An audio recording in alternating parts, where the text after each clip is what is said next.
Goeiemorgen julle, ons gaan aan met Job 37, storm en onweer. Ja, hiervoor beef my hart en spring op uit sy plek. Luister, luister na die gedruis van sy stem en die dreuning wat uit sy mond uitgaan.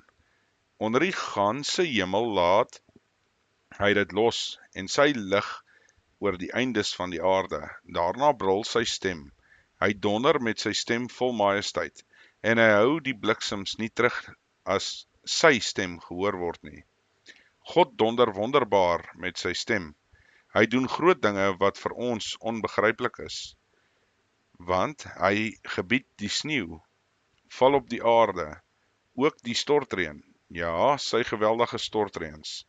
Hy verseël die hand van elke mens in die winter, sodat dit tot kennis kan kom, al die mense wat hy gemaak het. En dan gaan die wilde diere in die skuilhoeke en bly in hulle leeplek. Uit sy kamer kom die stormwind, en deur die wolksverstrooiers koue. Deur die asem van God word ys gegee, en die wye waters lê vas in die engte. Ja, met volheid van water blaas hy die wolke, en hy strooi ver en wyd sy ligtende wolk. En dit skiet oral rond volgens sy bestel, sodat hy alles doen, wat hy hulle beveel, oor die wye wêreld rond, of tot op te groede, of tot nut van sy aarde, of tot weldadigheid, laat hy dit sy doel vind. Laat Job hierop let, hy wat meen dat hy God kan beoordeel. Vanaf vers 14. Luister hierna, o Job, staan stil en gee ag op die wonders van God. Begryp u hoe God hulle bevel gee en die lig van sy wolk laat flikker? Begryp u iets van gesweef van die wolke, van die wonders van die volmaakte in kennis? U wie se klere warm word as die aarde stil vanweë die suidewind, kan u saam met hom die hemel uitbrei, wat vas is soos 'n gegote spieël? Onderrig ons wat ons aan hom moet sê. Ons kan niks voorbring vanweë die duisternis nie. Moet dit hom vertel word, dat ek wil spreek, of het iemand ooit gesê, dat hy vernietig wil word? En nou, 'n mens kan die lig nie aansien wat helder is in die hemel as die wind verbygaan en dit skoongemaak het nie. Uit die noorde kom goud tevoorskyn, maar oor God is daar ontzagwekkende majesteit. Die Almagtige, ons vind hom nie, hy is groot van krag, maar die reg en die volheid van geregtigheid krenk hy nie. Daarom vrees die mense hom. Almal wat eie wys is, sien hy nie aan nie. Tot sover. Ons gaan aan met hoofstuk 38. Die majesteit van God in die skepping, onderhouding en regering van alle dinge. Daarna het die hemelse Vader Job uit die storm geantwoord en gesê: Wie maak die raadsbesluit daar tot duisternis met woorde sonder kennis? Gord dan soos 'n man jou heupe, dan sal ek jou ondervra en onderrig jy my. Waar was jy toe ek die aarde gegrond het? Gee te kenne as jy insig het. Wie het sy afmetings bepaal? Jy weet dit mos. Of wie het daaroor die meetsnoer gespan? Waar is sy fundamentklippe op ingesink? Of wie het sy hoeksteen gelê? Toe die môresterre saam gejubel het en al die seuns van God gejuig het. En wie het die see met deure afgesluit, toe dit uitgebreek het uit die moederskoot voorgekom het? Toe ek die wolk tot sy kleding gemaak het, en die donkerheid tot sy windseil. Toe ek my grens daarvoor uitbreek, en die grendel en die deure gemaak het, en gesê het, tot hiertoe mag jy kom, en nie verder nie. En hier word 'n grens gestel vir jou trotse golwe. Het jy solank as jy lewe die môre ontbied, die daggeraad sy plek aangewys, om die somme van die aarde aan te gryp, sodat die goddelose daarvan afgeskit word? Dit neem nuwe vorme aan soos die klei onder 'n seël. En die dinge kry gestalte soos 'n kleed. En aan die goddelose word hulle lig ontneem, en die hoë arm word verbreek. Het jy gekom tot by die bronne van die see, en het jy rondgewandel in die binneste diepte van die wêreldvloed? Is die poorte van die dood vir jou ontbloot, en het jy die poorte van die doodskaduwee gesien? Omvat jy begrip die breedtes van die aarde? Gee te kenne as jy dit alles weet. Waar is tog die weg na die woning van die lig? En die duisternis, waar is tog sy plek? Sodat jy dit kan bring, elkeen na sy gebied, en kan verstaan die paaie na hulle huis. Jy weet dit seker wel, want jy is toegebore, en die getal van jou dae is groot. Jy het gekom by die skatkamers van die sneeu, en het jy die skatkamers van die haal gesien, wat ek opgespaar het vir die tyd van benoudheid, vir die dag van stryd en oorlog. Waar is tog die weg na die plek waar die lig gedeel word, die oostewind hom uitsprei oor die aarde? Wie het 'n kanaal gespleit vir die stortvloed en 'n pad vir die onweerstraal, om dit te laat reën op 'n land waar geen mens is nie, op 'n woestyn waar niemand woon nie, om 'n woestheid en verwoesting te versadig en op 'n groeiplek jong gras te laat uitsprei? Het die reën 'n vader, of wie verwek die doudruppels?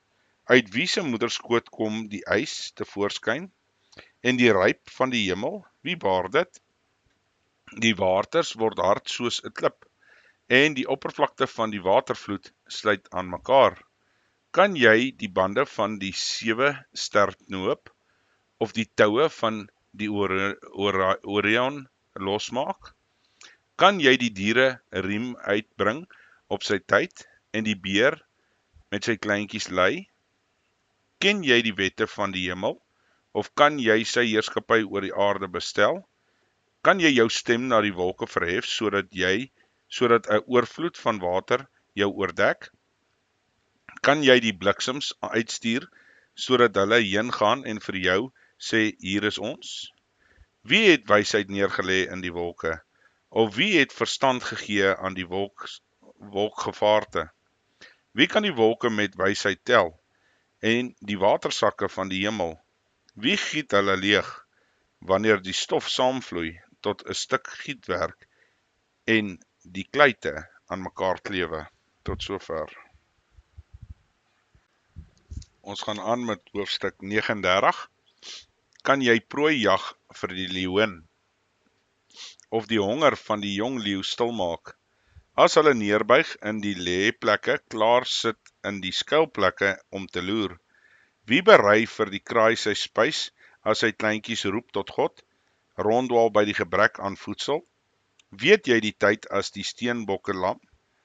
Neem jy dit waar as die takbok oeye voortbring? Tel jy die maande wat hulle dragtig is, en weet jy die tyd dat hulle lam? Hulle buig hulle krom, bring hulle kleintjies voort, weg is hulle wee. Hulle kleintjies word sterk, word groot in die veld, loop weg en kom na hulle nie terug nie. Wie het die wilde esel so vry laat loop, en wie het die bande van die woestyn esel losgemaak? Vir hom het ek die wildernis sy huis gemaak, en die brakland sy woonplek. Hy lag oor die gewoel van die stad, en skreeu van die drywer, hoor hy nie? Die omgewing van die berge is sy weiveld, en al wat groen is, soek hy uit. Sal die buffel gewillig wees om jou te dien, of sal hy vernag by jou krib? Kan jy die buffel aan die ploegvoer bind met sy trektou, of sal hy die laagtes agter jou eg? Sal jy op hom vertrou, omdat sy krag groot is, en aan hom jou arbeid oorlaat? Kan jy op hom reken, dat hy jou gesaaide sal inbring, en bymekaar maak op jou dorsvloer? Die vlerk van die volstruis klap vrolik, Is dit 'n sagaardige vleuel of veer? Want sy laat haar eiers op die grond lê en hou hulle warm op die grond. En vergeet dat 'n voet dit kan stikken druk en die wilde diere van die veld dit kan vertrap. Hard behandel sy haar kleintjies, asof dit nie hare is nie. Is haar moeite te vergeefs? Sy is nie bekommerd nie, want God het haar wysheid ontsê en haar geen deel gegee aan die verstand nie. Wanneer sy haarself in die hoogte klap, lag sy oor die perd en sy ruiter. Gee jy aan die perd sterkte, beklee jy sy nek met manhare, laat jy hom spring soos die springkaan, sy trotse gesnyf is 'n verskrikking. Hy grawe in laagte en is vrolik in sy krag. Hy trek uit die stryd tegemoet. Hy lag oor die vrees en word nie verskrik nie en draai nie om vir die swaard nie. Op hom rammel die pylkoker, die flikkerende spies en die laans. Onstuimig en wilde verslind hy die grond en staan nie stil as die basyn klink nie. By elke basynstoot sê hy, jag. En van ver ruik hy die oorlog. En die donder roep van die leerowerstes en die oorlogsgeskreeu. Sweef die valk opwaarts deur jou verstand en sprei sy vlerke uit na die suide toe. Of vlieg die adelaar hoog op jou bevel en bou hy hoog sy nes? Op die rots woon hy en vernag hy, op die rotspunt en die bergvesting. Daarvandaan loer hy op voedsel, sy oë kyk in die verte. Ook slurp sy kleintjies bloed, en waar gesneuweldes lê, daar is hy. Sal Job dan langer met God twis, vanaf vers 34? En die hemelse Vader het Job geantwoord en gesê, wil die berisper met die Almagtige twis? Laat hy wat God teregwys hierop antwoord. Toe het Job vir die hemelse Vader geantwoord en gesê, kyk, ek is te gering, wat kan ek u antwoord? Ek lê my hand op my mond. Eenmaal het ek gespreek, maar sal nie meer antwoord nie. Ja, 2 maal, maar ek sal nie voortgaan nie. Tot sover. Okay, ons gaan aan met hoofstuk 40. Job het die regverdigheid van God in twyfel getrek. Laat Job dan nou die wêreld regeer. En die hemelse Vader het Job uit die storm geantwoord en gesê, gord tog nou jou heupe, soos 'n man. Ek sal jou ondervra en onderrig jy my. Wil jy werklik my reg verbreek, my veroordeel dat jy gelyk kan hê? Het jy dan 'n arm soos God en kan jy die donder met 'n stem soos hy? Versier jou tog met die heerlikheid en die hoogheid en beklee jou met die majesteit en glorie. Giet jou toorn in die strome uit en kyk na alles wat hoog is en verneder dit. Kyk na alles wat hoog is, onderwerp dit en werp die goddeloses neer, daar waar hulle staan. Begrawe hulle almal saam in die stof, sluit hulle aangesigte in die verborge plekke weg. Dan sal ook ek jou loof, omdat jou regterhand jou die oorwinning gee. Kyk, daar is 'n seekoei wat ek gemaak het, wat saam met jou gras eet. Hy soos 'n bees. Kyk, tog sy krag is in sy kruis en sy sterkte in die spiere van sy buik. Hy hou sy stert reguit soos 'n seder. Die seenings van sy duie is in mekaar gevleg. Sy gebeente is pype van koper, sy bene soos stawwe van yster. Hy is die eersteling van die wee van God. Hy wat hom gemaak het hom sy swaard verskaf, want die berge lewe vir hom voer, en al die wilde diere van die veld speel daar. Onder lotusbome lê hy in 'n skuilplek van riete en moeras. Lotusbome oordek hom as sy skaduwee, die rivierwilgers omringe hom. As die riviere swel, hy word nie verskrik nie, hy voel gerus, ook al brys die Jordaan teen sy mond. Sal 'n mens hom gryp terwyl hy jou aankyk, met vangtoue sy neus deurboor? Kan jy die krokodil met 'n hoek uittrek en met tou as sy tong afdruk? Kan jy die tou van Bessies in sy neus sit en sy kakebeen met 'n haak deurboor? Sal hy jou baie smeek of met jou spreek in 'n sagte woorde? Sal hy 'n verbond met jou sluit, dat jy hom vir altyd as 'n slaaf aanneem? Sal jy met hom soos met 'n voeltjie speel en hom vasbind vir jou meisiekinders? Sal die viskopers met hom handel drywe, hom verdeel onder die koopmans? Kan jy sy vel vol skerp yster steek en met 'n vissersharpoen sy kop? Sit jou hand op hom, dink aan die geveg, jy sal dit nie weer doen nie. Kyk, elke hoop kom bedroe uit. Sal 'n mens nie reeds by die sien van hom neerslaan nie? Tot sover. Hoofstuk 41. Niemand is so vermetel dat hy hom durf terg nie. Wie is hy dan wat voor my sou standhou? Wie het eers aan my gegee, dat ek hom moet vergelde? Wat onder die ganse hemel is myne. Ek wil nie swyg oor sy lede en hoe dit staan met sy kragsvolheid en die skoonheid van sy uitrusting nie. Wie het die boonste van die pantser opgelig in sy dubbele gebit? Wie kan daarin deurdring? Die deure van sy gesig, wie het dit geopen? Rondom sy tande is verskrikking. 'n Voorwerp van trots is die groewe van die skilde, verseël met 'n vaste seël. Die een is so naby die ander, dat die wind daar nie tussenin kan kom nie. Hulle kleef aan mekaar, hou aan mekaar vas, onafskeibaar. Sy genies laat lig skitter, en sy oë is soos die ooglede van 'n dageraad. Uit sy mond kom fakkels, spat vuurvonke uit.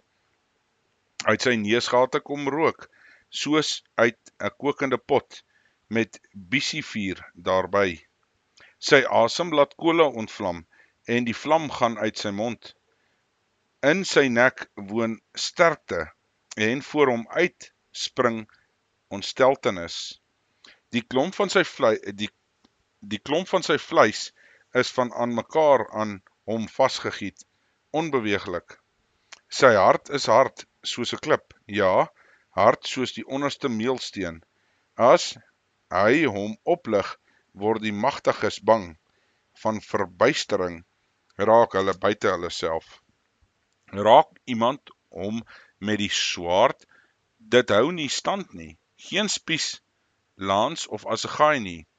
Yster is vir hom soos strooi, koper soos hout wat vergaan het. Die pyl laat hom nie vlug nie. Slingerstene word nie vir hom soos stoppels. Knopkieries is vir hom soos stoppels, en hy lag oor die gesuis van die lans.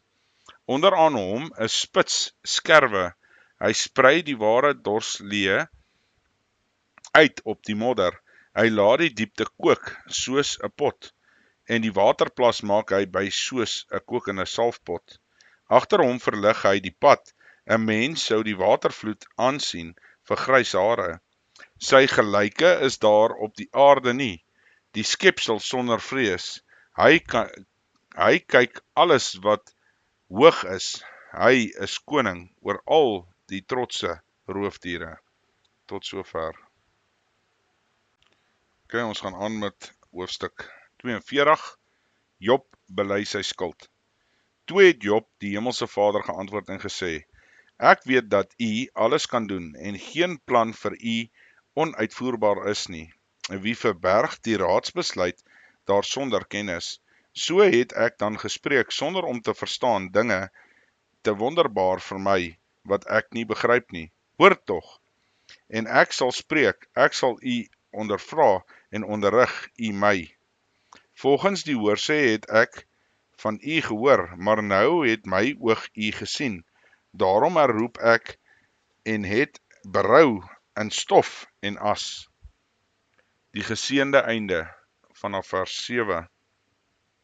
En nadat die Hemelse Vader Job toegespreek het met hierdie woorde, sê die Hemelse Vader aan Elifas, die Temaniet: My toorn het ontvlam teen jou en jou 2 vriende, want julle het nie reg van my gespreek soos my knegt Job nie. Neem dan nou vir julle 7 bulle en 7 ramme en gaan na my knegt Job en bring 'n brandoffer vir julle. En laat my knegt Job vir julle bid, want hom alleen sal ek in guns aanneem, sodat ek aan julle nie die dwaasheid laat vergelde nie, want julle het nie reg van my gespreek soos my knegt Job nie. Toe het Elifas, die Temaniet, en Bildad, en die Seït, en Sofar, die Nematiet, heen gegaan en gedoen, soos die Hemelse Vader aan hulle gesê het. En die Hemelse Vader het Job in guns aangeneem, en die Hemelse Vader het die lot van Job verander, toe hy vir sy vriende gebid het. En die Hemelse Vader het Job se besittings vermeerder tot dubbel soveel as voorheen. Ook het hy al sy broers en al sy susters en al sy bekendes van hom vroeër na hom gekom het en hom saam brood geëet het in sy huis, en hulle het met hom medelee gehad en hom vertroos oor al die onheil wat die Hemelse Vader oor hom gebring het. En hulle het hom elkeen 'n geldstuk gegee en elkeen 'n goue ring. En die Hemelse Vader het die einde van Job meer geseënd as sy begin, en hy het vir 14.000 stuks kleinvee en 6.000 kamele en 1.000 paar beeste en 1.000 eselinne gehad. Daarby het hy 7 seuns en 3 dogters gehad, en hy het die eerste genoem Jemima, en die tweede Kesia, en die derde Keren-Happuch. En die hele land is geen vroue gevind so mooi soos die dogters van Job nie, en hulle vader het hulle 'n erfdeel gegee onder hulle broers. En Job het daarna 140 jaar lank gelewe, en hy het sy kinders en kindskinders gesien, 4 geslagte, en Job het gesterwe, oud en afgeleef. Tot sover. Dis die einde van Job. Ons sal dan nou die volgende een waarmee ons begin sal dan Psalms wees. En ja, dan vat ons hom weer van daar af. Bye bye julle.